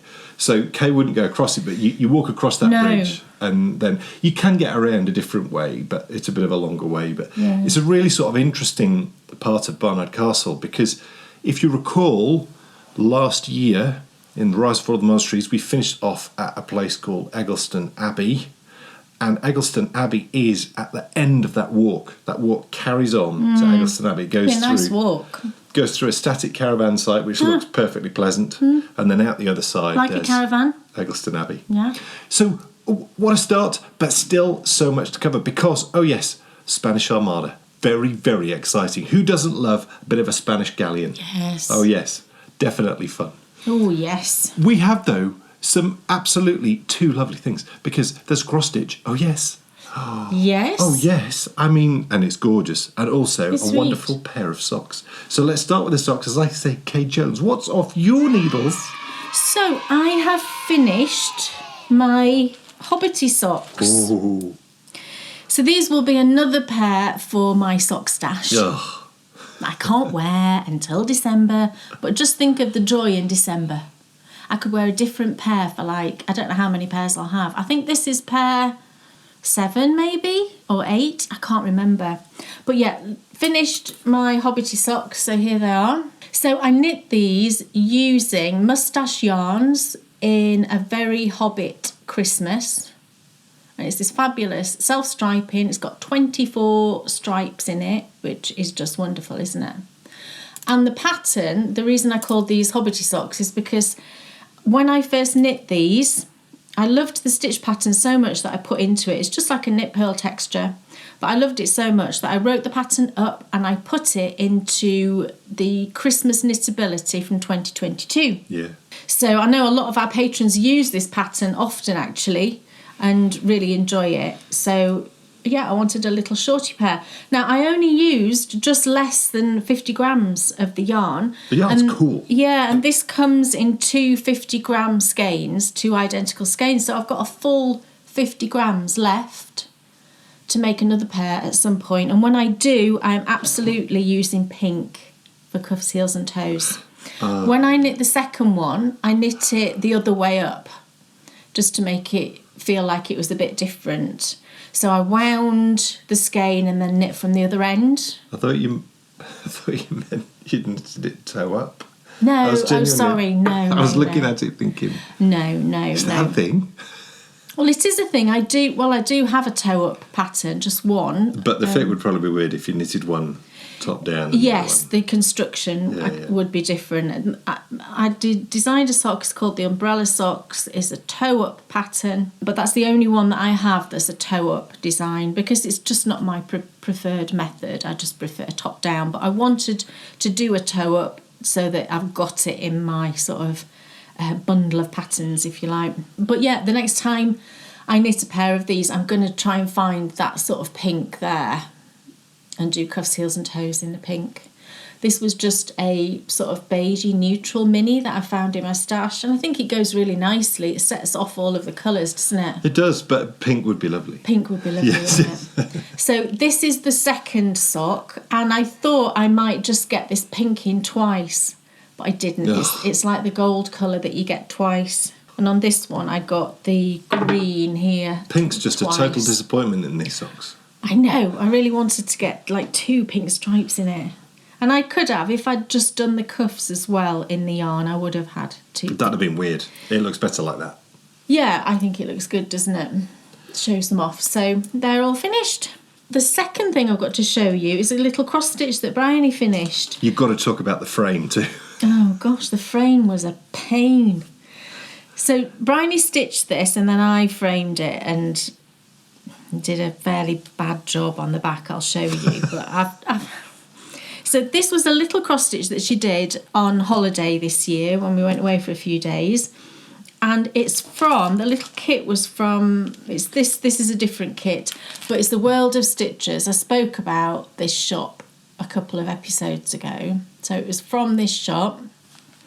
And she stitched up this little rainbow square piece. Isn't it fun? It's really fun. She loved doing this. She absolutely loved it. She seemed to zoom through it. Yeah, she did. And she wanted it framing in a round frame. So I found these frames. You can see it's got like a nice hanging hook here. I found these on Amazon. It was just 3 in a pack. This was the smallest size and then there's 2 slightly bigger.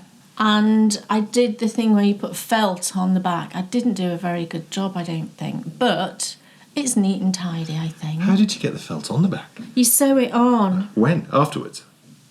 Yes, so Of course. this frame, it's not very good. It's like a resin, I suppose, to look like wood. But when I first put it on, it wasn't quite centred.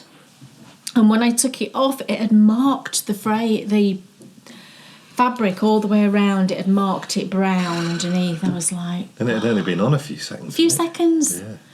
But just the action of pushing it down onto the frame had marked all of the fabric. So I managed to jiggle it so it was central and still disguise the dirty fabric that's underneath the frame. I wasn't very happy. And then I put it on and I did the thing where you just trim around your excess Aida and then you sew on a piece of felt just around. It's a bit lumpy on the back, but you know, it's better than seeing the bare fabric, isn't it, on the back? It's tidier. Definitely. And she can hang this from one of those in uni. She'll have to use those things that you know, the command things that you can pull off the walls, but she can hang that somewhere. Beautiful. So yeah, and she's on now with a X-Files cross stitch, which is finding a bit frustrating. It's a round one again, and it's got the I Want to Believe and the UFO, do you know, from the iconic poster from Mulder's Wall. But there's lots of areas of like the same colour, so I think she's finding it a bit of a slog. And I said I would help her do it, but she's very stubborn. She's like, no, I've got to do it. So, I mean, it's good that she wants to do it, but she's incredibly stubborn. And I said to you the other day, I have no idea where she gets her stubbornness from. And you just like were laughing your head off. I don't know what he means by that. I don't think I'm particularly stubborn, but can you see Dan's face? I think it can be a good trait. Oh, it can. Yeah, definitely. Stubbornness it's a really important trait in a lot of aspects of life, because the people who succeed in life are the people who stick at stuff. Yes. And I was going to say it makes us stick at it. You know, that it's that kind of stubbornness. When the going gets tough, the tough need to get going. If you start something, you should finish it, even if it's not something that you're ever going to do again. No. It's better to start it and finish it. Yeah, she really wants it. She really wants the thing, you know, she really wants to see it on her wall. So, you know, that's great. Success in life comes through effort, and she's putting in the effort. So she boom. definitely is. Yeah. So stubbornness absolutely is a positive thing. Yeah. Just maybe not sometimes. Okay, I will try and address that. No, don't bother. It's too late now. Oh, right. Sorry. Am I too old to change then? Is that what you're trying to say? I'm saying don't mess with yourself now. Just be. Okay. I would. Look, we need to get back to conclude the story of the Tudors because, yes, the Spanish Armada is on the way. And how are we going to defeat them? Let's find out as we return to Barnard Castle for more England, a castle nation.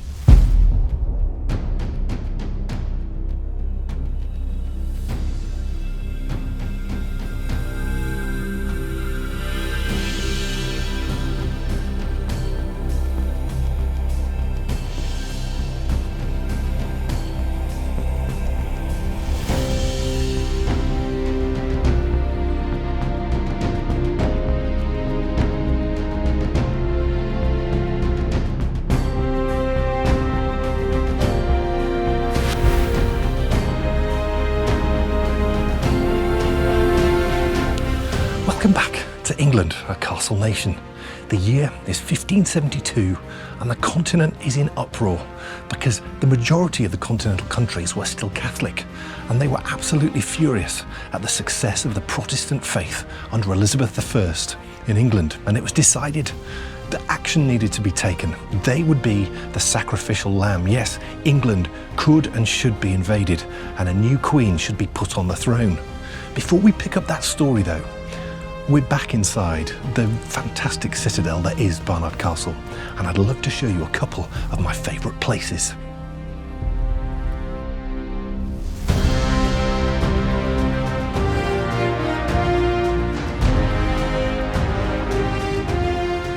As we discovered last time, bread was a vital part of the Tudor menu. It was very much the cornerstone of everyone's diet, from the rich to the poor. A castle like this would go through vast amounts of bread every day, and so a bakehouse was vital. Baking was actually done about once a week, and the majority of the population of Barnard Castle would have actually brought their dough here to be baked. They'd paid a small fee to the lord, and into the ovens it would have gone, because we were obviously living then in a time before the facility of baking bread at home. Now, the ovens may be long gone, but one thing does remain, and it's right up here, and it's just fascinating.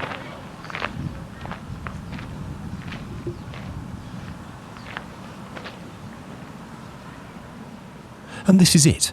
You'd be forgiven for looking at this and thinking it was an oven. There's something here though that gives away its actual purpose. This hole is stone lined, a trick used in the time before refrigeration. This was in fact the cold storage used to preserve the life of produce in the bakehouse.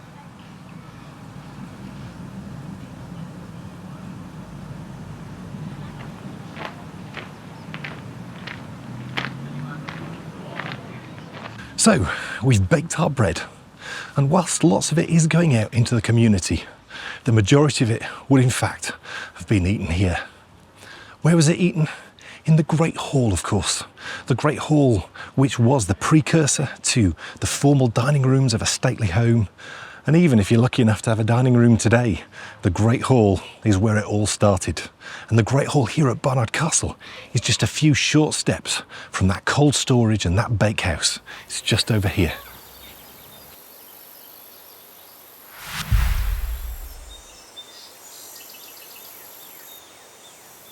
We're walking straight up the Great Hall towards the Lord's top table. To our right and left, tables would have flanked us, with those lucky enough to eat here sat on benches looking inwards. Ahead of us was the Lord's table, which was, as we've already discovered in this series, sat on a raised platform. By the Tudor era, the windows ahead of us were once filled with gorgeous stained glass. At night, wooden shutters would have been closed to keep out the draught. The bit I love though is just up here. Slightly above the Lord's table in the wall, we can see 3 joist holes. Once this held up a wooden gallery which once would have housed musicians, playing the music of the day whilst the great and the good ate below.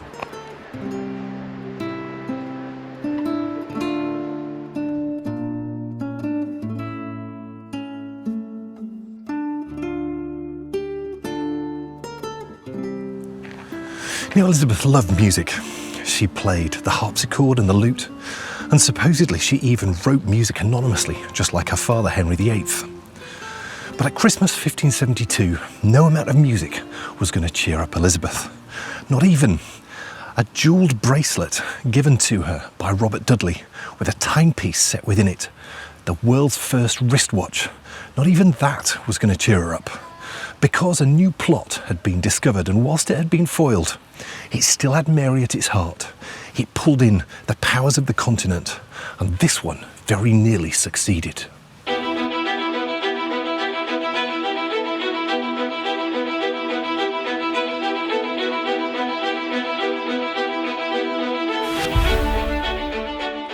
It was masterminded by an Italian banker called Ridolfi. Utilising an army from the continent, Elizabeth would be disposed of and Mary Queen of Scots would be crowned Queen of England. What made this plot so dangerous was it was supported by the Pope himself.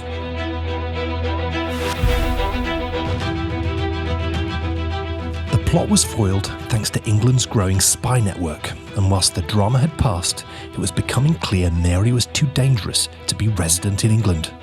Elizabeth had tried to get her reinstalled in Scotland, but they'd made it plain she would be executed if she returned. Now, though, the English Parliament was starting to feel the same.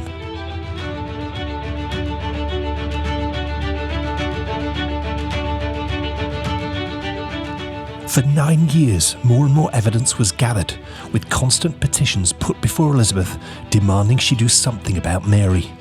Like a slowly boiling pan of water, the presence of the Scottish Queen continually added heat to the problem.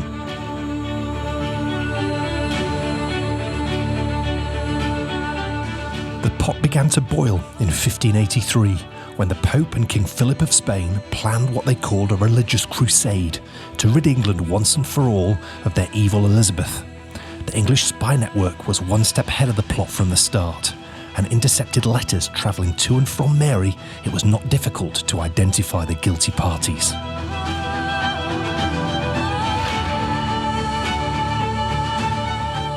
It took 3 years for Mary's trial to begin.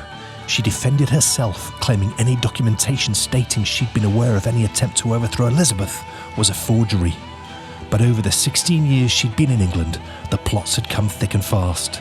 The amount of incriminating evidence was vast. She was found guilty, and the sentence was death.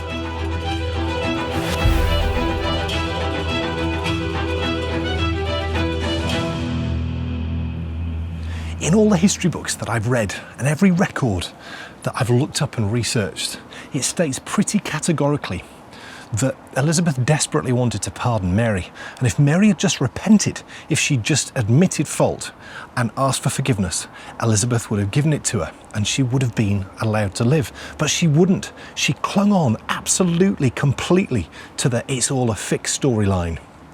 When pushed by her advisors, Elizabeth wrote to Parliament saying, "Monarchy are set on stages in view of the world. It's very careful. We must make sure that our proceedings are all just and honourable." She asked them if there was another way that the situation could be dealt with, if there was anything that could be done other than execution. But Parliament said no, and the die was cast.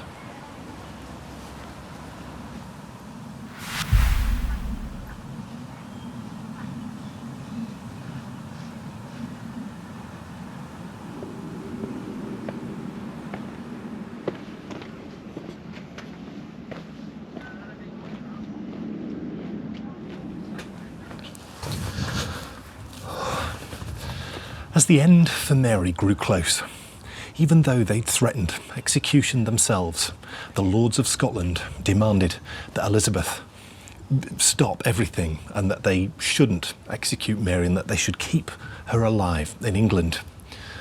Mary refused, probably because she received a letter from Mary's own 21-year-old son, King James of Scotland, telling Elizabeth, privately, not publicly, that if she went ahead with the execution, there wouldn't be any repercussions at all. After years of deliberations and now weeks of soul-searching, eventually the death warrant was signed, and the execution took place on the 8th of February 1587 in the Great Hall at Fotheringay Castle.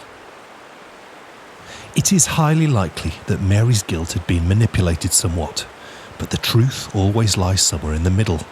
What can't be argued is her marriage to Henry Stuart had been impetuous, and his end extremely suspicious. Then forcing Catholicism on Scotland had led to her ostracism. Now, after 16 years of failed plots in England, finally the inevitable had happened. Mary was dead, and just as Elizabeth feared, Catholic Europe was galvanised in their revulsion for what she'd done. The Pope demanded that Philip, King Philip of Spain, he should invade immediately, he should dispose of Elizabeth, and he should place his daughter, the Infanta Isabella, on the throne.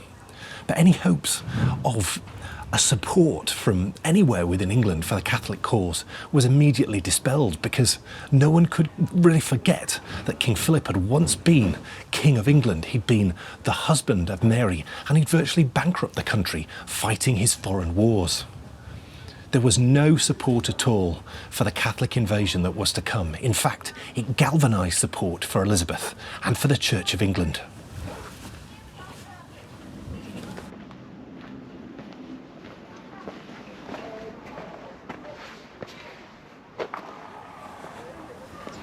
Events now started to move quickly. The English spy network quickly discovered that the Spanish intended to invade through the Netherlands.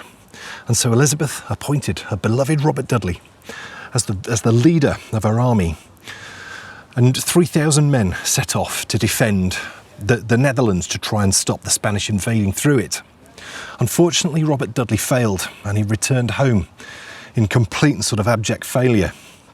The problem was, Elizabeth had not sought any battles in her reign, and so the army was virtually non-existent, and the navy was absolutely minute.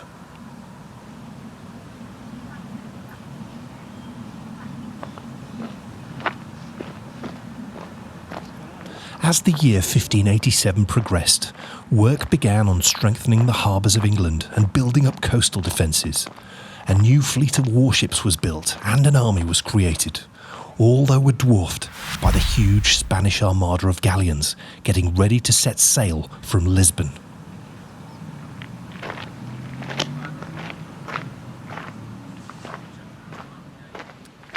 The Spanish had to wait for favourable wind before they could set sail, and it was May 1588 before they left port. But now 30,000 men on 130 huge galleons bristling with cannon were underway. Their plan was to sail past England up to the Netherlands and collect their invading army that was waiting for them there. They would then sail across to England and invade. Now, legend has it that the man who would lead the charge against the Spanish, Sir Francis Drake, was playing bowls when they were sighted off the coast of Cornwall on the 19th of July. He insisted on finishing his game, but then immediately set sail. Whether that's true or not, the English fleet had finally put to sea. They were outmanned and outgunned, and this was going to be the fight of their lives.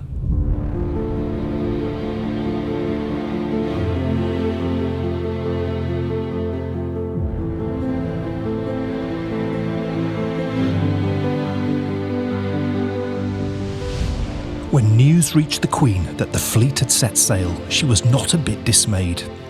Elizabeth knew everything had been done to prevent this battle, but also to prepare for it. Now a fleet of modern agile ships was underway to defend the nation she loved so much.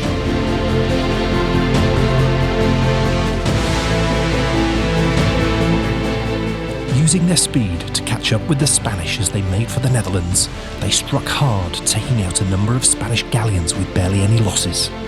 With the flagship Ark Royal leading the way, they shadowed the Spanish fleet to Calais.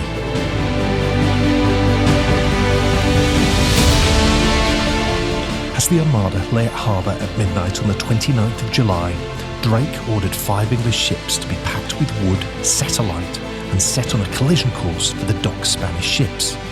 Fanned by high winds, the flames spread fast, causing panic and chaos. The Spanish lost 11 ships and 2,000 men. The English had evened the odds before the final battle. But as the two sides prepared for what was to come, suddenly the wind changed. It forced the Armada off course and scattered what remained of the fleet. The Spanish had suffered the most humiliating defeat in their history.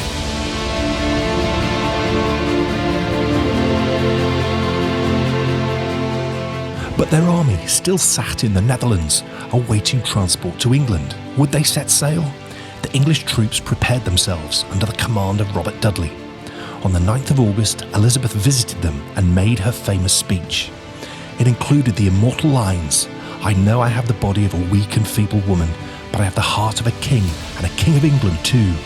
If any foreign prince should invade the borders of my realm, I myself will take up arms. By your courage on the battlefield, we will shortly have a famous victory."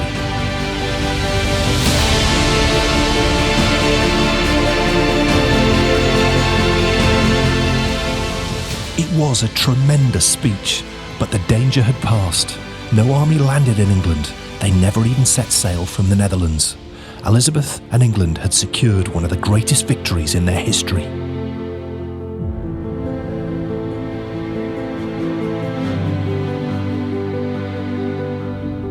This was, without doubt, Elizabeth's finest hour. Historians pretty much agree that she cemented her legacy in this one victory, and she also cemented the future of the Church of England.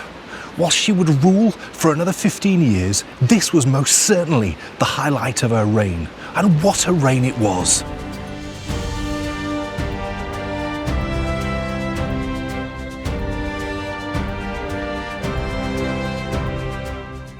Have no doubt about it, Elizabeth was loved by her people. Why? Many reasons actually, but it probably starts with the fact that her chief concern was providing England with a stable, orderly government. It was the blueprint for the world we live in today. Her priority was to maintain the law, establish the church, and live within her means. What helped was the fact that her command of politics and statesmanship was as exceptional as her intelligence was formidable.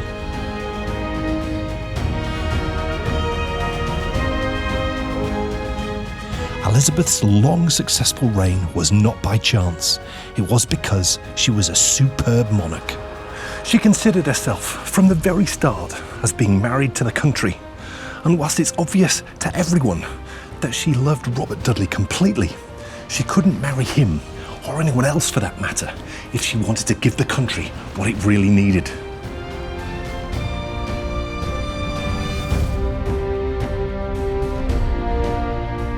Elizabeth Tudor was the son Henry VIII had always wanted. She was strong and just, inspirational and thoughtful, the right person in the right place at the right time. She was fit until her last. Her health stayed strong until her 68th birthday, when a series of deaths among her friends, all of old age, plunged her into a severe depression.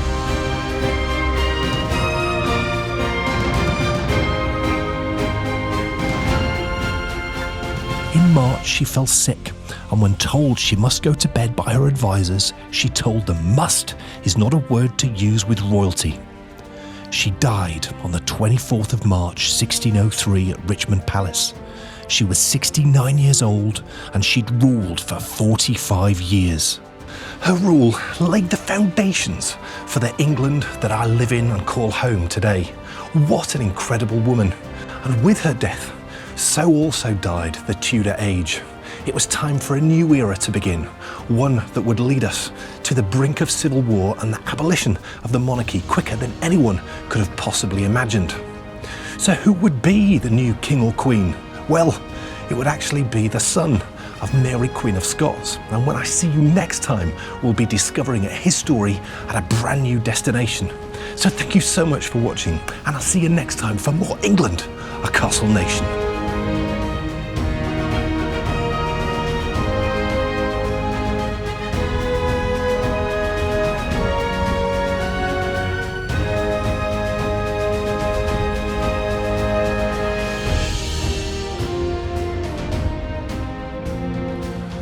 Oh my goodness, what a wonderful visit. What a wonderful conclusion to the tale of the Tudors. I mean, just so sort of fascinating, and also it opens up the door now to a period of history which a lot of people don't know very much about at all, because big bombshell at the end of that episode, who succeeds? Yes, it is Mary, Queen of Scots' son, James. Can you believe it?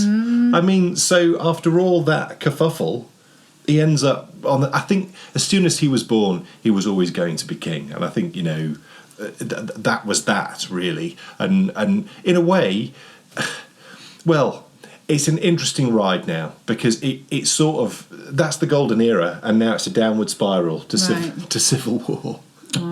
Oh dear. But look, next time, fear not, it's time for more baking, because Kay's back with her next episode of Kay's Classic Based. Oh my goodness. Based. I won't be doing any basting. Today, we're basting a turkey. Next time, we're basting a chicken. I'm not going to be basting. What else can you baste? A pigeon, I suppose? I suppose any meat or poultry. Oh, I thought it was just poultry. Is it? Do you not baste? Look, You can baste meat. of all the things I did not anticipate talking about in today's episode, is what meat you can baste. So look, I shall say it's Kay's Classic Bakes is back for a penultimate episode. Yeah. And I can't wait. It's going to be really exciting, because we're sort of heading towards the most wonderful seasonal end to the series, which is just going to be the business. Oh. So yes, my goodness, it's time for the Endy Bits. Endy Bits. Oh, and the summer of stitching is reaching its sort of final furlong. Yes. But it's the absolute heights, because the second part of the Jane's Mitts series has now gone out. It has. So the pattern is attached to part 2 of the series. The full pattern is attached. Oh, wrong one. Attached to part 2.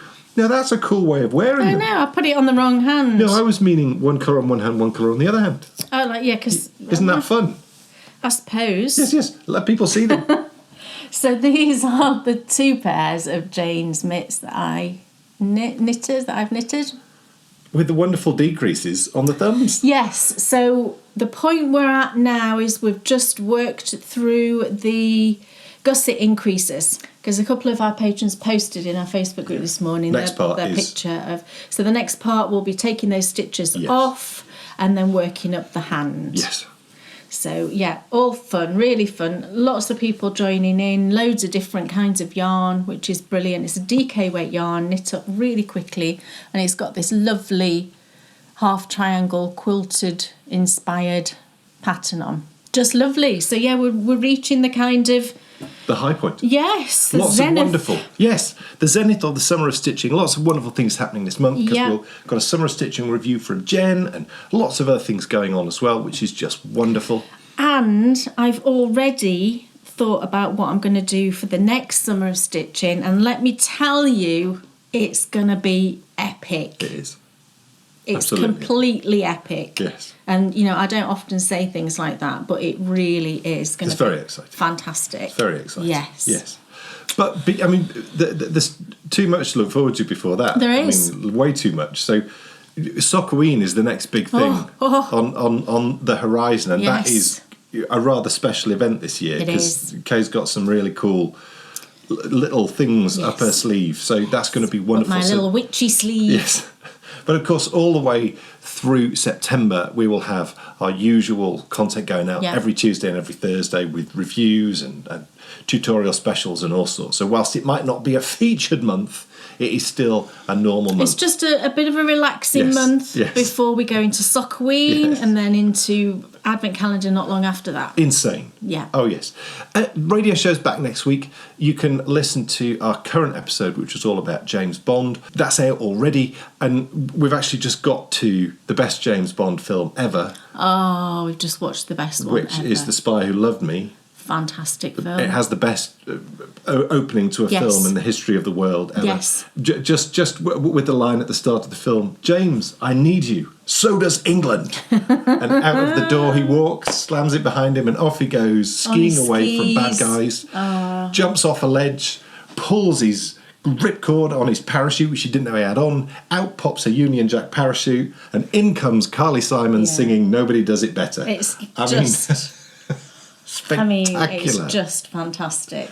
But then... But the entire film is brilliant. It is. It's stupendous. It's a brilliant film. Definitely the best one so far. What we've realised is that Roger Moore delivering the lines, which come across as a bit seedy and a bit from Sean Connery, with Roger Moore don't feel that way. No. Because he delivers them in a different way, with a twinkle in his eye, but also he delivers He's them. got a charm. There's a charm about him which enables him to say certain things where you think, oh, well, maybe he didn't mean it that way. Maybe I'm taking it. Yeah. So he gets away with stuff that He Sean does. Connery just didn't get away with. But if you want to get into our thoughts on James Bond, go listen to that radio show.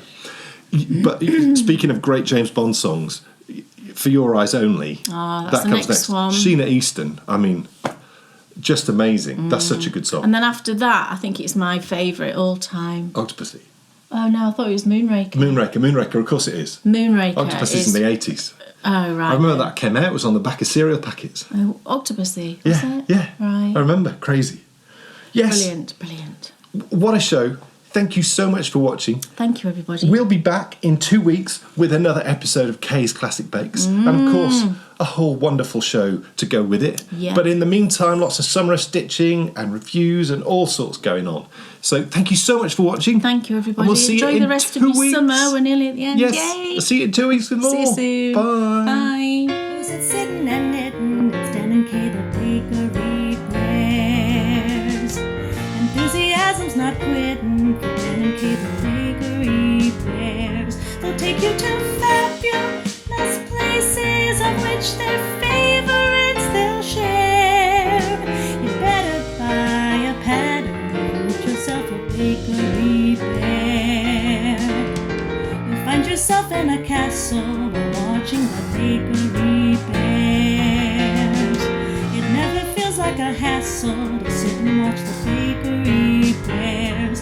What's on your shelf or what's in your oven, or maybe a shawl you'll want to wear. So sit yourself right down and watch Dan and Kay, the bakery